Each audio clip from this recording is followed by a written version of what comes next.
मेरा नाम नेहा है। यह कहानी मेरी बेटी अनीता और उसकी ज़िंदगी पर है। मैं बीकानेर के एक छोटे से कस्बे की रहने वाली हूँ। जब मैं विधवा हुई तो मेरे माँ बाप ने मेरी दूसरी शादी करवा दी। एक ऐसे व्यक्ति से करवा दी जिसका पहले से ही एक बेटा था और मेरे पास भी एक बेटी थी। अब मेरी बेटी और बेटा एक ही कमरे में सोते थे, मगर सुबह उठते ही मेरी बेटी बेड के चादर दिन प्रतिदिन चेंज कर देती, फिर मुझसे छुप छुप कर पुरानी चादर धोती और खुद नहाने चली जाती। कई बार तो मेरी बेटी बेहोश भी हो जाया करती थी। वह दिन पे दिन बहुत कमज़ोर होती जा रही थी। एक दिन सुबह उठकर मैं जल्दी से बेटी के कमरे में चली गई, मगर आगे का माहौल देखकर मैं शर्म से पानी पानी हो गई। मेरे दिल से एक यही बात निकली कि भगवान ऐसा मंजर कभी किसी माँ को न दिखाए, क्योंकि वह मेरी बेटी और बेटा थे। मेरे शादी के 2 साल बाद ही मैं विधवा हो गई। उस वक्त मेरी उम्र 18 साल थी और मेरे माँ बाप ने मेरी शादी 16 साल की उम्र में ही कर दी और मैं अपने माँ बाप की इकलौती बेटी थी। मगर मुझे ऐसा लगता था मैं उन पर एक बहुत बड़ा बोझ हूँ, मानो जैसे कि मैं उनकी बेटी नहीं हूँ। मेरे पैदा होने के बाद मेरी माँ कोई खुशी नहीं देख पाई थी और मेरे पिता को बेटी की बहुत चाहत थी, इसलिए वो मुझे नापसंद करते और हमेशा मुझसे अलग रहते थे। मुझे दिल से प्यार नहीं करते, वह मुझे अपना मानते भी नहीं थे और मुझसे बहुत नफरत भी करते थे। कुछ खानदानी पाबंदियों की वजह से मेरे पिता दूसरी शादी भी नहीं कर सके। बस इसी कारण से वह मुझे बहुत नफरत करते, हर वक्त मुझसे गुस्से से ही बात करते थे और इसी वजह से उन्होंने मेरी शादी भी जल्दी करवा दी। मेरा पति सरकारी स्कूल में एक शिक्षक था। हमारी एक 3 साल की बेटी भी थी, मगर एक दिन विद्यालय से आते हुए रास्ते में उनका एक्सीडेंट हो गया और मौके पर ही उनकी मृत्यु हो गई। वह भी मेरा साथ छोड़ गए। वह दिन मेरे लिए किसी क़यामत से कम नहीं था। मुझ पे तो परेशानियों के पहाड़ ही टूट पड़े थे। कुछ दिन गुजरने के बाद मेरे सास ससुर ने भी मुझे मेरे माँ बाप के घर भेज दिया। शायद उन पर भी मैं बोझ थी। वो भी मुझे अच्छा नहीं समझते थे। उनके ख्याल से मैं मनहूस औरत थी। मैंने ही जैसे उनके बेटे को मार दिया है। फिर मैं चुपचाप अपने माँ बाप के साथ उनके घर पर आ गई थी। मेरे माँ बाप ही मुझे बोझ ही समझते थे। अपनी बेटी को सीने से लगाकर अकेले बहुत रोती थी। फिर कुछ दिन बाद मेरे माँ बाप ने मेरी दूसरी शादी करवा दी, एक ऐसे व्यक्ति से जिसका पहले से ही एक बेटा था और मेरे पास भी एक बेटी थी। हम दोनों एक जैसे थे, इसलिए हमारी शादी हो गई, वरना मेरा तो अच्छे से रिश्ते भी नहीं आते थे। उनके बेटा मेरी बेटी से 1 साल छोटा था। उनके बेटे का नाम अभिषेक था और मेरी बेटी का नाम अनीता था। हम लोग साथ रहने लगे और वक्त इसी तरह से गुजरने लगा। देखते ही देखते अनीता 17 साल की हो गई और अभिषेक 16 साल का हो गया और अभिषेक के पिता का देहांत हो गया। वो भी इस दुनिया से चले गए। मतलब मेरे दूसरे पति हमेशा के लिए हमें छोड़कर चले गए। उनकी हमेशा तबीयत खराब रहती थी। उन्हें तरह तरह की बीमारियों ने घेर रखा था, लेकिन उनकी बीमारियों के साथ जैसे तैसे गुजर बसर हो रहा था। उनके जाने के बाद मानो जैसे घर की रौनक उजड़ गई हो। हमारा अपना मकान था, इसलिए किराए की चिंता नहीं होती थी और मेरे घर में एक किराना की छोटी सी दुकान थी। एक दिन जब हम सब लोग सो रहे थे, फिर अचानक बहुत ज़ोर से आवाज़ आई। मेरा दिल तो बैठ गया। मैं बहुत घबरा गई थी और डर भी गई थी। मैंने देखा कि आवाज़ तो अभिषेक के कमरे से आई है। मैं उसके कमरे की तरफ देखी तो मैं देखते ही हैरान रह गई। कमरे की छत गिर गई थी। यह देखकर मैं घबरा गई थी कि कहीं अभिषेक तो इस छत के नीचे दब तो नहीं गया है। जब मैं करीब गई और मैंने जाकर देखा तो अभिषेक नहीं था। वो बाथरूम जाने के लिए उठा होगा, इसी वजह से उसकी जान बच गई, क्योंकि उसके कमरे की छत गिर गई थी। मैंने ईश्वर से धन्यवाद किया कि यह तो अच्छा हुआ कि अभिषेक को कोई चोट नहीं आई। अगर उसको कुछ हो जाता तो मैं उसके स्वर्गवासी पिता को क्या मुंह दिखाती।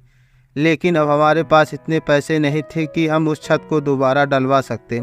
कमरे का तो कबाड़ा ही बन गया था और छत गिर चुकी थी।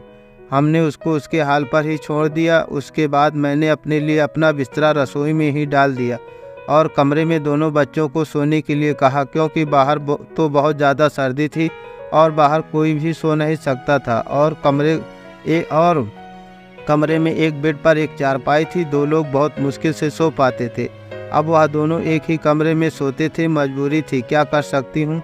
एक कमरे में तो दुकान थी और मेरे पति ने घर में 3 ही तो कमरे बनवाए थे। यूँ तो हम 3 लोगों के हिसाब से कमरे ठीक थे, लेकिन एक कमरा दुकान के लिए भी तो ज़रूरी था। अब मजबूरी थी, क्या कर सकती थी, गुजारा तो करना ही था। एक दिन मेरा बेटा बेटी के कमरे में सोया तो सुबह सुबह कुछ ऐसा हुआ कि मैं चकित रह गई। अभिषेक तो सवेरे नाश्ता करने में बैठ गया था, जबकि अनीता अभी तक सो रही थी। वह तो इतनी देर तक नहीं सोती थी, लेकिन आज वह इतनी देर तक क्यों सो रही है? उसकी आदत थी, वह सुबह जल्दी ही उठ जाया करती थी। मैंने उसको आवाज़ भी दी तो वह उठ नहीं रही थी। थोड़ी देर के बाद मैंने उसके कमरे में जाकर उसको देखा तो पता चला कि वह बेहोश हो चुकी थी। मैं बुरी तरह से घबरा गई थी कि उसको क्या हो गया। मैंने फ़ौरन ही अभिषेक को बोला कि पास के ही डॉक्टर को घर बुला लाओ। डॉक्टर घर पर आया तो डॉक्टर ने कहा कि यह बेहोश हो गई है लड़की, काफ़ी कमज़ोर है, खून की भी कमी है, कोई भारी काम इससे मत करवाना, बस आराम ही करवाना, फल अच्छा खाना खिलाए, ठीक हो जाएगी। जब अनीता को होश आया तो मैं उसके पास गई और मैंने उससे पूछा कि तुम्हें क्या हो गया था। तो वह कहने लगी कि बस ऐसे बैठे बैठे मुझे चक्कर आने लगी थी और मैं बेहोश हो गई थी। मैंने अनीता को कहा कि तुम आराम करो, मैं तुम्हारे लिए नाश्ता बनाकर लाती हूँ। जब मैं नाश्ता लेकर आई और मैंने आकर देखा, वो अपने कमरे में नहीं थी और कमरे के बिस्तर पर चादर भी नहीं थी।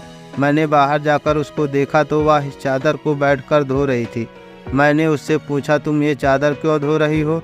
तुम्हारी तो तबीयत ठीक नहीं है, डॉक्टर ने तुम्हें आराम करने के लिए कहा है। मैं उस पर बहुत चिल्लाई और कहा कि यहाँ से उठो, अपने कमरे में जाकर नाश्ता करो, कुछ खाओ पियो, तभी तो ठीक होगी।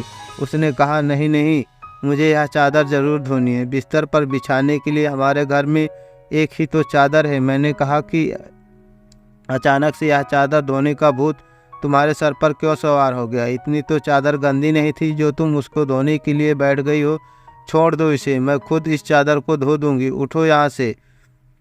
उसने मेरी बात नहीं मानी और चादर को छत पर सुखाने के लिए चली गई और उसके बाद ही उसने नाश्ता किया। फिर थोड़ी देर के लिए वो सो गई। अभिषेक भी काम पर जा चुका था। मैंने भी अभिषेक को हाई स्कूल तक ही पढ़ाई करवाई थी और वो एक कपड़े की दुकान पर काम करता था। वो बहुत मेहनती था। घर वाली दुकान तो मैं खुद चला लिया करती थी। वैसे भी उस दुकान में ज़्यादातर बच्चे ही आते थे। दिन इसी तरह से गुजर रहा था। उस दिन अभिषेक ने मुझसे कहा कि आज मैं खाना खा कर आया हूँ। वो देर से आया था और अनीता भी पहले से ही कमरे में सो चुकी थी। अभिषेक भी उस कमरे में जाकर सो गया। मैंने भी रसोई में अपनी चारपाई डाल रखी थी। जगह बदलने की वजह से मुझे नींद नहीं आ रही थी। मैं अपने पति को याद कर रही थी कि दूसरा पति मेरा बहुत अच्छा था, मेरा बहुत ख्याल रखता था। उसने कभी भी मुझे पहले शादी का ताना नहीं दिया था और मेरी बेटी को वह हमेशा अपनी ही बेटी समझता था। और मैंने भी अभिषेक को कभी नहीं बताया कि वह मेरा सौतेला बेटा है। उसने भी मुझसे अपने हिस्से का प्यार ले लिया था। वो मुझे सगी माँ से ज़्यादा प्यार करता था और मेरा कहना भी मानता था। वो इस घर में अकेला ही मर्द था। वो हमारा इकलौता ही सहारा था, वरना हम औरतें कहाँ जाती। और अभिषेक भी काम अच्छे तरीके से कर रहा था। मैंने उसे कहा भी था कि वो आगे की पढ़ाई प्राइवेट पढ़ ले, क्योंकि अगर उसके पास कोई अच्छी डिग्री होगी तो नौकरी भी अच्छी मिल जाएगी। वो मेरी बात मान लेता था। सुबह सुबह फिर से कुछ ऐसा हुआ कि मैं हैरान रह गई। अनीता फिर से बेहोश हो चुकी थी और इस बार तो उसकी शक्ल देखकर मैं हैरान रह गई थी, जैसे उसके जिस्म का सारा खून ही खींच लिया गया हो। वो बिल्कुल पीली पड़ गई थी। फिर मैंने डॉक्टर को बुलवाया। डॉक्टर ने वही बात कही कि मैंने आराम करने को कहा था, इसको खाने में क्या खिलाया था आपने? मैंने उनको सारी बात बताई। मैंने कहा कि वही दाल सब्जी खिलाई थी और फल भी खिलाए थे। पूरा दिन कोई काम भी नहीं करवाया था। डॉक्टर ने कहा कि दोबारा कैसे इतनी कमज़ोर हो गई? आप इस बात को सीरियस लीजिए, नहीं तो आपकी बेटी को जान को खतरा हो सकता है, क्योंकि इस तरह से अचानक बेहोश हो जाना और कई घंटों तक बेहोश रहना कोई मामूली बात नहीं है। डॉक्टर ने हमसे सारी बात बताई और कुछ देर बाद वो चले गए। फिर जब अनीता को होश आया, मैंने उससे कहा कि तुम फिर से अब कोई काम किया तो मुझसे बुरा कोई नहीं होगा। लेकिन थोड़ी देर के बाद जब मैं उसके कमरे में दोबारा गई तो मैं ये देखकर हैरान हो गई कि वो क्या कर रही है। वो तो फिर से बैठ के चादर को धो रही थी। इस बार मैं उसे दूर से देख रही थी, क्योंकि जो भी वो कर रही थी वो सब कुछ मामूली बात नहीं थी। वो बेहोशी से उठकर चादर को धोना शुरू कर देती थी। यह सब क्या हो रहा था? वह यह सब क्यों कर रही थी? जब से मेरे बेटे ने उसके कमरे में सोना शुरू किया था तभी से वह ऐसा कर रही थी और बेहोश भी तभी से हो रही थी। अभिषेक उसके लिए था तो सौतेला भाई, लेकिन दोनों बचपन से दोनों एक साथ ही पले बड़े हैं। उन दोनों में तो सगे भाई बहनों जैसी मोहब्बत थी। फिर ऐसा क्या हो रहा था? मेरी बेटी की तबीयत दिन पर दिन क्यों खराब होती जा रही थी? मैं रोती और सोचती रहती कि ये सब कुछ क्या हो रहा है। एक औरत कमज़ोर तब होती है जब वो बच्चा पैदा करती है तो उसके अंदर बिल्कुल भी ताकत नहीं रहती, लेकिन जवान लड़कियां यूं बेहोश होने लगे तो यह कोई नॉर्मल बात नहीं थी। उसने दूसरे ही दिन उसने चादर धोकर छत पर सुखाने ले गई और आसपास देख रही थी कि जैसे मैंने उसे देखा तो नहीं है।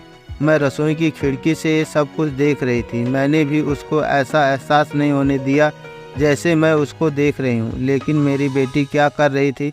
वह फिर से बिस्तर पर आकर लेट गई और उसने अपने ऊपर वाली चादर को बदल लिया ताकि मुझे कुछ पता ना चल सके नीचे वाली चादर है या नहीं, या मुझे पता नहीं था। मैंने उसको नाश्ता करवाया और दवाई नहीं चल रही थी। हमारे दुकान पर कोई बड़ा ग्राहक नहीं आता था, सिर्फ बच्चे ही गोलियां और टॉफ़ियां लेने आते थे जो 5 से 10 रुपये देकर चले जाते थे। इसी तरह से तो काम नहीं चलने वाला था।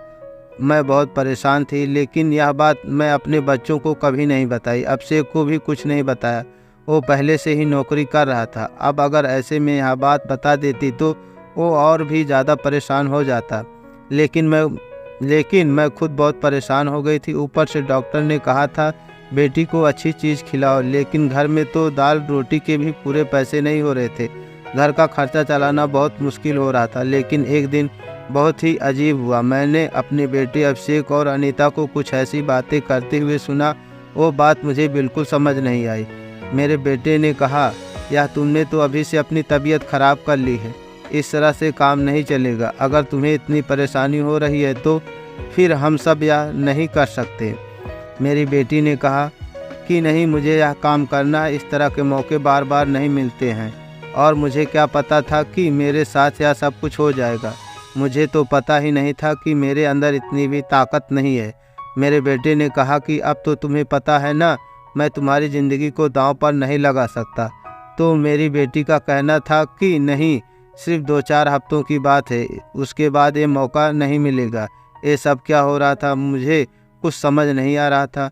यह दोनों क्या बातें कर रहे हैं? एक दिन तो मैं कुछ ऐसा देखा जिसको देखकर मैं दंग रह गई। सुबह सुबह ही मेरी बेटी ने चादर को फिर से धोकर छत पर सुखाने डाल दिया और वो एक तरफ खड़ी होकर उल्टियाँ भी कर रही थी। मैंने कहा कि क्या हो गया है तुम्हें? वो घबरा गई और कहने लगी, अचानक से मुझे चक्कर आ गया। मैंने कहा, क्या मतलब है इस बात का? कैसे तुम्हें चक्कर आ गया? क्या कर रही हो तुम? इस चादर को बार बार क्यों धोती हो? क्या छुपा रही हो? अगर मुझे पता चला कि तुमने कोई ऐसी वैसी हरकत की है जिससे मेरी और तुम्हारे बाप की इज्जत दांव पर लग गई तो मैं तुम्हें कभी नहीं माफ़ करूंगी। मेरी बेटी हैरान हो गई। उसने कहा, माँ, आप किस तरह की बातें कर रही हैं? ऐसा कुछ नहीं है जैसा आप सोच रही हैं। लगता है आज आपने कोई फिल्म देखी है या किसी ने आपके कान मेरे खिलाफ भर दिए हैं जो आप इस तरह की बातें कर रही हैं। ऐसा क्यों करूँगी? और अगर मैंने इस चादर को धो दिया तो क्या हो गया? चादर गंदी हो गई थी, बस इसलिए धो दिया। आपको तो पता है कि कई दिनों से मेरी तबीयत ख़राब है, तो दवाई खाने की वजह से मेरा पेट भी खराब हो रहा था। अगर मुझे उल्टी आ गई तो इसका कोई और मतलब नहीं है। मेरी बेटी मुझसे इस तरह से बात कर रही थी। मैंने उसके मुंह पर थप्पड़ दे मारा और वह ज़मीन पर गिर गई। तभी अचानक अभिषेक भी आ गया। उसने कहा कि माँ, आप क्या कर रहे हैं? आपने इस पर हाथ क्यों उठाया? तो मैंने उससे कहा, हाँ, मैंने इसको मारा है, इस पर हाथ उठाया है। ऐसा तो मुझे बहुत पहले ही करना चाहिए था, लेकिन अभी मैं पूरी तरह से बात की तह तक नहीं पहुँची हूँ। जिस दिन मुझे पता चल गया तुम दोनों के बारे में, उस दिन देखना मैं क्या करूँगी। अब मुझे खुद पता नहीं था कि मुझे क्या हो गया था। मेरे दिल में जो बात आ रही थी मैं वही बोलती जा रही थी, जो कि मुझे इस तरह से नहीं बोलना चाहिए था। रात को अचानक मेरी आँख खुली और मैंने देखा कि मेरे बच्चों की कमरे की लाइट जल रही थी। उस वक्त वो क्या कर रहे थे? उनको तो इस समय सो जाना चाहिए था और मुझे शाम को तो कह रहे थे कि आज हम जल्दी सो जाएंगे। जब कमरे के करीब गई तो वह न सिर्फ जग रहे थे बल्कि बातें भी कर रहे थे किसी बात पर बहुत ज़्यादा खुश हो रहे थे। मेरा बेटा कह रहा था कि तुम बहुत खुशकिस्मत हो, तो बेटी कहने लगी, हाँ खुशकिस्मत तो हूँ, लेकिन कल जब फिर से मेरी तबीयत ख़राब होगी तो माँ मुझे देखकर बहुत परेशान हो जाएगी। कब तक ऐसे झूठ बोलेंगे? बेटा बोला, बस कुछ दिन और कर लेते हैं, फिर सब कुछ ठीक हो जाएगा। मैं उनकी बातें सुनकर मैं बहुत हैरान रह गई। आज मुझसे रहा नहीं गया। मैंने कमरे के दरवाजे को खोलने की कोशिश की तो मैं हैरान रह गई। उन्होंने दरवाजे को अंदर से बंद क्यों किया था? क्या वजह थी दरवाज़ा अंदर से बंद करने की? वैसे भी क्या ज़रूरत थी? अब मौसम भी बदल रहा था, उनको दरवाज़ा खोलकर सोना चाहिए था। मैं दरवाजे पर बार बार दस्तक देना शुरू कर दिया, लेकिन इस तरह से दस्तक देने के बावजूद भी उन लोगों ने दरवाज़ा खोलने में आधा घंटा लगा दिया। और उसके बाद जब मैंने कमरे में देखा तो उनके अलावा कमरे में कोई भी नहीं था, और वह दोनों ऐसी शक्ल बनाकर बैठे थे जैसे नींद से जगे हों। मैंने कहा, इतनी देर में दरवाज़ा क्यों खोला है? तो कहने लगे, हम तो सो रहे थे। मैंने कहा कि झूठ मत बोला करो, तुम लोग जग रहे थे और बातें भी कर रहे थे। उन्होंने कहा कि हम क्यों इस समय जागेंगे और क्यों बातें करेंगे? हमारा कौन सा कल पेपर है जो हम तैयारी करेंगे और जागेंगे? हम लोग सो रहे थे। मुझे उन दोनों की हरकतें समझ नहीं आ रही थी। मेरे पास बोलने के लिए कोई शब्द नहीं थे। मुझे उनकी बातें समझ नहीं आ रही थी, क्योंकि वह दोनों तो ऐसे ही बैठे थे जैसे नींद से अभी अभी जागे हैं। उसके बाद मैंने उनको कुछ नहीं कहा और वहाँ से चली गई, लेकिन मैं सोचती थी कि कोई ना कोई गड़बड़ तो ज़रूर है। मैं ये देखकर हैरान रह गई। एक दिन मेरी बेटी के बाजू में नाखून के निशान भी थे, या मुझे समझ नहीं आ रहा था कि उसे क्या लगा था। मैंने उससे पूछा तो उसने कहा कि छुरी लगी है, लेकिन छुरी तो उंगली पर लगती है, बाजू पर नहीं। मेरी बेटी कोई ना कोई बात ऐसी है जो मुझसे छुपा रही थी। कभी बेहोश हो जाती, कभी उसके शरीर पर अजीब अजीब तरीके के निशान होते थे, कभी उठकर अपने बेड के चादर धोने जाती थी और मुझे कमरे में जाने नहीं देती थी। मेरा दिमाग हर तरफ जा रहा था। मैं वैसा ही सोचना नहीं चाहती थी, मेरी ही गलती थी। मैंने आग और पानी को क्यों एक साथ रखा? मुझे ऐसा नहीं करना चाहिए था। मैंने सोच लिया कि अब मुझे क्या करना है। जवान लड़का और लड़की को मुझे एक साथ एक ही कमरे में नहीं सोने देना चाहिए था। गलती तो मेरी ही थी। मुझे इन सब बातों का ध्यान रखना चाहिए था। अभिषेक था तो अनीता का सौतेला ही भाई। नियत बदलते देर नहीं लगती। जवानी की इस उम्र में बच्चे बुरी संगतों में पड़ ही जाते हैं। सगा भाई तो सगा होता है और सौतेला भाई सौतेला। तो फिर मैं कैसे सौतेले भाई बहन को एक साथ एक ही कमरे में सुला रही थी? यह मेरी ही गलती थी। जब हम ही बच्चों पर ध्यान नहीं देंगे तो परेशानियां पैदा ही होंगी। अच्छी बुरी बातों का ध्यान तो हमें ही रखना होता है। बच्चे तो नादान होते हैं और नादानी में ही बहुत सारी गलतियां कर बैठते हैं। जैसे जैसे विचार मेरे दिमाग में आ रहे थे, अगर यह सारे विचार सही हो गए तो फिर सारा का सारा कसूर मेरा ही होगा। मैंने अपने बेटे और बेटी पर नज़र क्यों नहीं रखी थी? एक दिन मेरा बेटा बेटी को कोई चीज़ लाकर दे रहा था। मैं छुपकर उनकी बातें सुनने लगी। उसने कहा कि ये तुम्हारी दवाई है, इस परेशानी के लिए ये दवाई ले लो तो सब कुछ ठीक हो जाएगा। उसने मेरी बेटी को छुपकर वो गोलियां दी। मैं परेशान हो गई कि ये किस चीज़ की गोलियां उसको दे रहा है। आखिर ऐसी क्या बात है जो परेशानी दोनों हल करना चाहते हैं और उसके बारे में मुझे नहीं पता है। और ये दवाइयाँ कुछ अजीब सी क्यों लग रही थी? मेरी बेटी ने भी वो दवाइयाँ फ़ौरन पकड़ ली और दवाई को अपने दुपट्टे के पल्लू में छुपा लिया। बेटे ने कहा कि रात को सोने से पहले खा लेना, तो फिर अगले दिन तुम बेहोश बिल्कुल भी नहीं होगी। और 2-3 दिन तक तो मेरी बेटी वाकई बेहोश नहीं हुई थी, लेकिन उसके बाद शायद उसकी गोलियां ख़त्म हो गई और एक दिन बाद फिर से बेटी बेहोश हो गई थी। मेरा बेटा भी घर पर नहीं था, इसलिए मैंने आज उसका फ़ायदा उठाने के बारे में सोचा।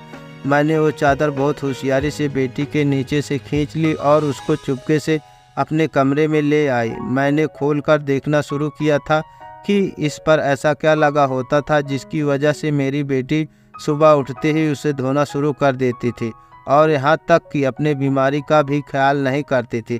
जब मैंने चादर खोलकर देखा तो पहले तो मुझे कुछ नज़र नहीं आया, लेकिन जब मैंने ध्यान से देखा तो यह देखकर हैरान रह गई कि उस चादर में सफ़ेद काले बाल थे और पूरी चादर बालों से भरी हुई थी। मुझे समझ नहीं आया कि यह किस चीज़ के बाल हैं। क्योंकि यह बाल बिल्कुल काले और सफ़ेद छोटे छोटे बाल थे। मैं हैरान हो गई, लेकिन मुझे यह बात समझ नहीं आई। मैं सोचती रही कि यह सब कुछ क्या हो रहा है। मैं अपनी बेटी और बेटों की हरकतों पर नज़र क्यों नहीं रख रही थी। इसलिए मैं सब कुछ अपने दिमाग पर सोच रही थी, लेकिन मैं किसी नतीजे पर नहीं पहुंच सकी थी। तब तक मेरी बेटी को यह पता चल ही गया कि मैं चादर मैंने देख ली है, तो वह मेरे पास आकर बैठ गई और कुछ अजीब सी घबराई हुई नज़र आने लगी। उसके बाद मैंने उससे पूछ लिया कि क्या बात है, क्यों परेशान लग रही हो। तो उसने कहा कि माँ वो चादर कहाँ है। तो मैंने उससे कहा कि वो चादर तो मैंने धोकर डाल दी है। ये सुनकर वो मेरे पास से जाने लगी, तो मैंने उसका हाथ पकड़ कर उसे रोक लिया और मैंने कहा कि मैं सब कुछ देख चुकी हूँ, उस चादर पर जो भी लगा हुआ था। मुझे बता दो यह सब कुछ क्या था। तुम मुझसे इतने दिनों से क्या छुपा रही हो। मैं बहुत परेशान हो गई हूँ। मेरे दिमाग में बहुत बुरे बुरे विचार आ रहे हैं। वह मेरे पास बैठ गई और फिर मेरी बेटी ने मुझे ऐसी बात बताई कि मेरे कदमों तले ज़मीन निकल गई। मेरी बेटी ने मुझे बताया कि माँ, जैसा आप समझ रहे हैं वैसा बिल्कुल भी नहीं है। दरअसल हमने देख लिया था कि घर के हालात अच्छे नहीं हैं। घर की दुकान भी नहीं चल रही थी और भैया भी कुछ खास पैसे नहीं कमा पा रहे थे। लेकिन हमें ऐसा कोई काम नहीं मिल रहा था जो हम लोग कर पाते। फिर भैया के दोस्त ने उसको एक काम दिया। दरअसल उसने बहुत ही खास नस्ल की बिल्लियों के बच्चे रखे हुए थे, जो कि 3 से 4 की तादाद में थे, लेकिन उनको संभालना उनके बस से बाहर था। इसलिए उसने हमें उन बच्चों को संभालने का काम दिया और उस काम के बहुत सारे पैसे दिए। दरअसल भैया भी पूरा दिन वहीं होते थे, लेकिन रात में भाई को आराम भी करना होता था। इसलिए उन बिल्लियों के बच्चों को कमरे में ले आते थे और मैं उनको संभाल लेती थी। उन्हीं बिल्लियों के बच्चों का बाल चादर पर लगे हुए थे, जिसको मैं सुबह ही धो देती थी, क्योंकि हमें पता था कि आपको इस तरह की चीज़ें अच्छी नहीं लगती और हम आपको यह सब कुछ बताना भी नहीं चाहते थे। हम यह सब काम कर रहे हैं। और मुझे बाद में पता चला कि मुझे बिल्लियों के बच्चों से एलर्जी हो जाती है, जिसकी वजह से मैं सुबह को ही बेहोश हो जाती थी। भैया ने मुझे जो दवाइयाँ लाकर दी थी वह भी इसी चीज़ की थी, ताकि मेरी एलर्जी कम हो जाए। माँ, भैया का वो दोस्त बहुत अमीर है और वो इस काम के हमें बहुत ज़्यादा पैसे भी दे रहा था। वह हमें एक दिन के 1000 रुपये दे रहा था और आज उन बच्चों का हमारे घर में आखिरी दिन था, क्योंकि अब वो उन्हें लेकर दूसरे शहर चला गया है और हमने इतने पैसे कमा लिए हैं कि हम उस कमरे की छत को भी डलवा सकते हैं और घर में कुछ राशन भी ला सकते हैं। हमें पता है कि आपको पालतू जानवर पसंद नहीं है, इसलिए हमने आपको यह बात नहीं बताई, लेकिन आपने तो न जाने हमारे बारे में क्या क्या सोच लिया। हम पर इतना शक किया। आपने हमारे बारे में जो बातें की वो हमारे दिल में तीर की तरह जाकर लगती थी। मैं जानती हूँ कि वह मेरा सौतेला भाई है, लेकिन वह मेरे सगे भाइयों से भी बढ़कर है। उसने हर बार सिर्फ हमारे बारे में ही सोचा है, जबकि देखा जाए तो हम उसके क्या लगते हैं। उसका पिता तो इस दुनिया से जा चुका है और उसके अपने रिश्तेदार भी तो हैं, जो कि हमसे बहुत ज़्यादा अमीर हैं। वो उनके साथ जाकर भी तो रह सकता है, लेकिन वो फिर भी हमारे साथ रहता है, क्योंकि वो हमें कभी अकेला नहीं छोड़ना चाहता है। उसने हमेशा मुझे अपनी सगी बहन ही माना है। उसने कभी मुझसे कोई गलत बात नहीं की है और वह हमारा साथ भी देता है। हमारे लिए बहुत कुछ करता है। पूरा दिन वो काम करता था, रात को मैं उसकी मदद करती थी। वह कहता था कि वह रात में भी यह सब कुछ कर लेगा। दिन भर तो वो बेचारा मेहनत करता था। इसलिए मैंने उससे कहा कि रात को तुम आराम किया करो, बच्चों को मैं देख लूँगी। इसलिए मैं उसकी मदद कर रही थी। मुझे यह सुनकर बहुत ही ज़्यादा अफसोस हुआ और मुझे खुद पर बहुत गुस्सा भी आ रहा था। मैंने अपने बच्चों के बारे में क्या क्या सोचा था। मैं अपने बच्चों के बारे में जितना गलत सोच रही थी, मेरे बच्चे उससे भी कई गुना ज़्यादा अच्छे हैं। इतनी गलत बातें मैंने उनके बारे में सोची जितनी मुझे सोचना भी नहीं चाहिए थी। हमने ये बात अभिषेक को भी नहीं बताई। अनीता ने भी उसको कुछ नहीं बताया कि मुझे सारी बात का पता चल गया, क्योंकि अब ये काम वैसे भी ख़त्म हो चुका था और मैं उसकी नज़रों में और ज़्यादा गिरना नहीं चाहती थी। कुछ दिन के बाद अभिषेक ने उस कमरे की छत डलवा दी और अब हमारे घर का कमरा भी ठीक हो गया था। धीरे धीरे हमने बहुत मेहनत की। मेरी बेटी ने भी घर में बच्चों को ट्यूशन पढ़ाना शुरू कर दिया था। हमारे घर के हालात पहले से बेहतर होने लगे थे। धीरे धीरे इतने बेहतर हो गए कि हमारे घर में कोई तंगी नहीं रही। मेरे साथ ज़िंदगी ने बहुत बुरा किया था, लेकिन अच्छा यह किया कि मुझे बहुत ज़्यादा अच्छे विचार वाले बच्चे दिए, चाहे वो मेरे अपने थे या सौतेले। ईश्वर की कृपा से मेरे दोनों बच्चे बहुत ही मेहनती हैं और इस बात को समझते हैं कि अभी उनकी मेहनत के दिन हैं। हाथ पे हाथ रख कर नहीं बैठ सकते, क्योंकि उनके सर पर पिता का साया नहीं था और मैं भी कुछ खास नहीं कर सकती थी। इस बात का मेरे बच्चों को एहसास था और यह एक बहुत बड़ी बात है। ईश्वर की कृपा है कि आज सब कुछ ठीक हो गया है। ऊपर वाले का लाख लाख शुक्रगुजार हूँ। जैसा मैं सोच रही थी वैसा कुछ नहीं हुआ, लेकिन ऐसा भी हो सकता था। अगर ऐसा होता तो मैं कहाँ जाती। बस आखिर में इतना कहना चाहूँगी, जो ऊपर वाला चाहता है होता वही है। मेरे बच्चे बहुत समझदार हैं और उनके दिल में कोई ऐसी बात नहीं है, लेकिन फिर भी मैं ऐसी माँ को नसीहत दूंगी, अपने बच्चों के साथ इस मामले में थोड़ी एहतियात ज़रूर बरतें और वह गलती ना करें जो मैंने अपने बच्चों के साथ की है। मुझे दोनों को एक कमरे में नहीं रखना चाहिए था, क्योंकि जो हुआ ना वह भी हो सकता था। अगर वाह हो जाता तो सब कुछ खत्म हो जाता। मेरे बच्चे तो समझदार थे, शायद मेरे साथ इसलिए ऐसा नहीं हुआ।